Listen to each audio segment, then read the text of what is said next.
El autocontrol es una cualidad sumamente importante que debemos desarrollar desde la primera infancia. Hoy nos acompaña Rocío Solís, psicóloga. Rocío, muchísimas gracias por estar acá con nosotros. Con muchísimo gusto. Vamos a hablar de este tema que nos interesa tanto a los padres de familia. ¿Cómo lograr de verdad el autocontrol? ¿Y cómo debemos cultivarlo desde chiquititos? Sí, el autocontrol es algo característico de los niños de 2 a 6 años. Lo que es, digamos, lo que es el no tener el autocontrol como tal, ¿verdad? Y se va adquiriendo poco a poco. Cuando nosotros tenemos esas edades, cuando tenemos un niño que tiene 2 a 6 años, vamos a ver que ellos tienen poco control de impulsos, ellos siempre van a estar muy, muy atentos a estar viendo qué hacen, molestando a los demás, haciendo berrinches, que eso es muy característico. En esas edades, de 2 a 6, no tenemos todavía un autocontrol. Lo que ahí hay es una gran impulsividad.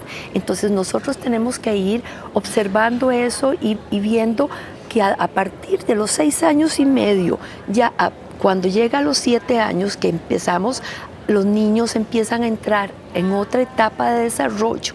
Los niños tienen que ir ya dejando todo ese tipo de situaciones impulsivas que ellos tienen, todas estas falta de autocontrol, tienen que ir ya manejando cierto tipo de cosas. ¿Cómo se manifiesta ese autocontrol? ¿Es, digamos, poca tolerancia a la frustración o un poco como cómo lo podemos caracterizar? Sí, lo que es la falta de autocontrol, los niños la manifiestan por medio de lo que son los berrinches, ¿verdad? Son niños que en esta etapa de la vida son ellos muy egocéntricos, entonces a ellos no se les puede decir que no, porque se sienten frustrados y son cuando hacen los berrinches, se tiran famosos al suelo, dan patadas, pegan gritos, entonces a eso uno lo ve como normal en esa edad.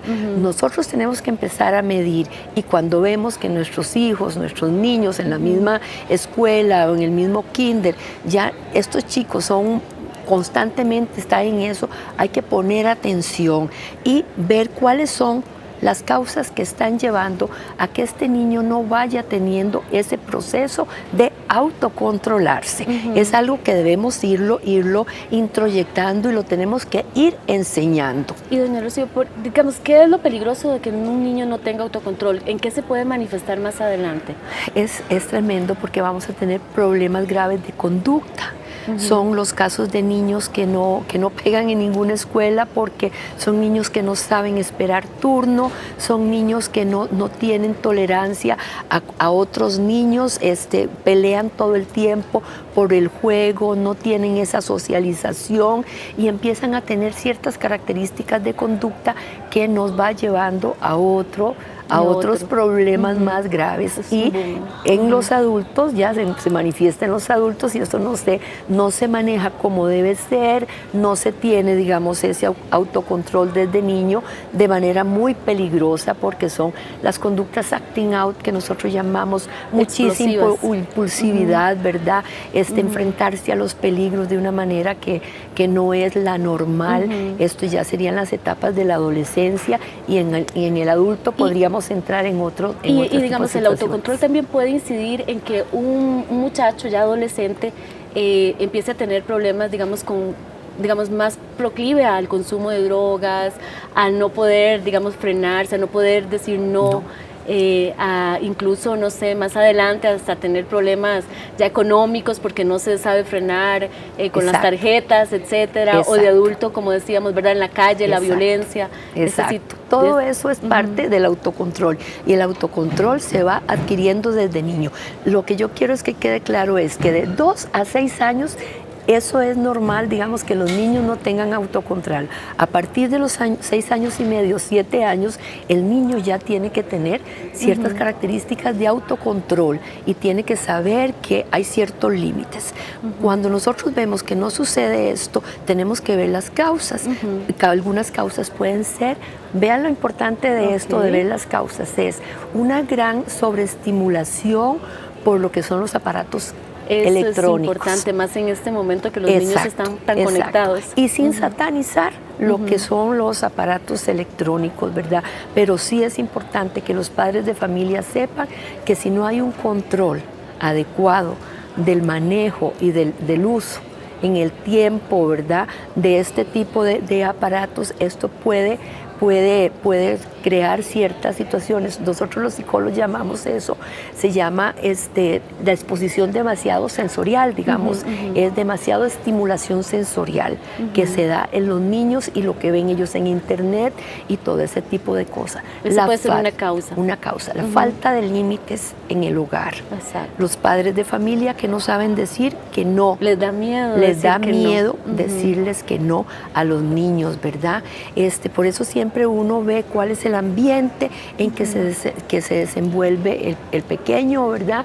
Para ver cómo se desarrollan también los padres de familia, cuáles son las características de los padres. Y lo importante es decirles no, porque en realidad ahí les vamos a ayudar, les vamos a dar más bien muchos papás tienen miedo de decirles que no para que el chiquito no se enoje o no haga el berrinche, pero más bien el decirles no, el ponerles límites, como usted decía, de verdad que les va a ayudar a futuro. Sí, la vida es de límites. Nosotros sabemos que podemos llegar hasta cierto punto, ¿verdad?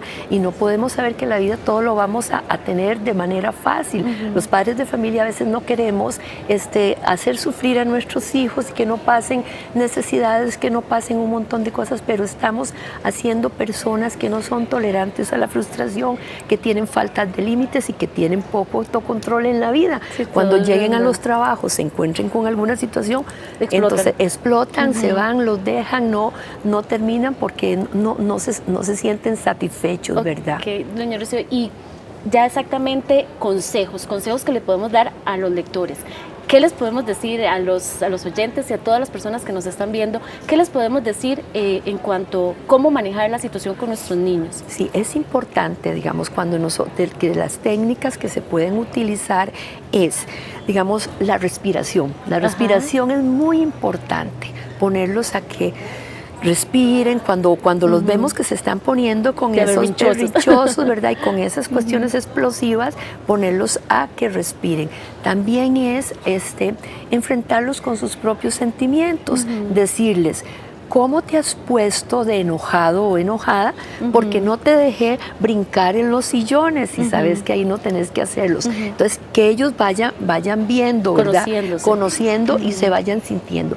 Crear tanto en las aulas, digamos, como dentro de la casa, un espacio donde el niño, cuando sienta que se está poniendo enojado, sabe que puede llegar a ese lugar y que tenga, digamos, un rompecabezas, que tengan algunos mantras para pintar, que pueda tener cosas como con las que se entretenga, cambiarles, como decimos nosotros, el chip en ese momento, ¿verdad? Cambiarles el canal como para que ellos vayan bajando esa parte. Y sobre todo, algo que es importantísimo es, bueno, cuando están así es darles afecto, agarrarlos, abrazarlos, que los niños sientan esa contención afectiva. Claro. Pero algo también muy importante es el modelaje. Exacto. Cómo nosotros actuamos también, porque nosotros somos el modelo número uno. Ellos nos están viendo siempre. Están viendo, entonces ellos ven cómo nosotros actuamos en situaciones que son muy parecidas, de frustraciones, de enojo, cómo enfrentamos nosotros como adultos el enojo, porque recordemos que nosotros y los niños llevan a las aulas, llevan a la parte social, cómo aprenden, digamos, llevan lo que nosotros le hemos enseñado, cómo resolver los conflictos, cómo resolvemos nosotros los conflictos dentro de nuestra casa. Es un autoanálisis también. Es un autoanálisis, hay que analizarse muy bien y decir cómo estoy resolviendo yo mis conflictos, cuál es el modelo que yo estoy teniendo también para mi hijo, mi esposo, cómo es muy violento, es muy agresivo, que son las cosas que también estamos viendo en la casa. Es importante, por eso nosotros lo primero que yo les digo es ver el ambiente donde se desarrolla el niño y cuáles son las características. Y en cuanto, digamos, si un niño no logra controlarse, entonces ya debemos recurrir a la ayuda de un profesional, o qué más, el asunto hasta de las consecuencias, o sea, si me porté mal voy a tener una consecuencia. Entonces, ¿cómo manejar eso? Eso es importante también, eso que decís es también nosotros como padres, como madres debemos hacerles ver las consecuencias que ellos van a tener si hacen una mala acción. ¿verdad? Es importante que ellos sepan, porque si no, tenemos este montón de chicos que creen que a ellos no les va a pasar nada porque son menores de edad. Y no es así, ¿verdad? Cada acción lleva una consecuencia. Entonces sí, es muy importante que los chicos lo comprendan muy bien esta parte. Bueno, más bien muchísimas gracias, doña Rocío, de verdad por estar con nosotros. Y yo creo que es un tema que realmente nos compete a todos, como vimos, todos a respirar y de verdad tratar de cultivar todos los días el autocontrol. Muchísimas gracias.